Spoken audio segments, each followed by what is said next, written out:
করবো কাতলা মাছের ঝাল। মাছটাকে আমি ভেজে তুলে রেখে দিয়েছি। আমি মিক্সিতে একটা মশলা করে নিয়েছি, দিয়ে দিয়েছি টমেটো, কাঁচা লঙ্কা, পোস্ত,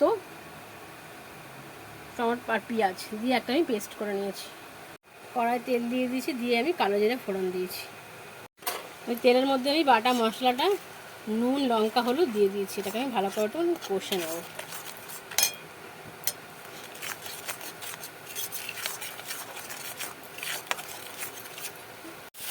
এদিকে মশলা কষা হয়ে গেছে, তেল ছেড়ে দিয়েছে। এবার আমি জল দিয়ে দেবো। জল আমি মিক্সির বাটিটা দিয়ে দিলাম। মাছটাই দিয়ে দেবো।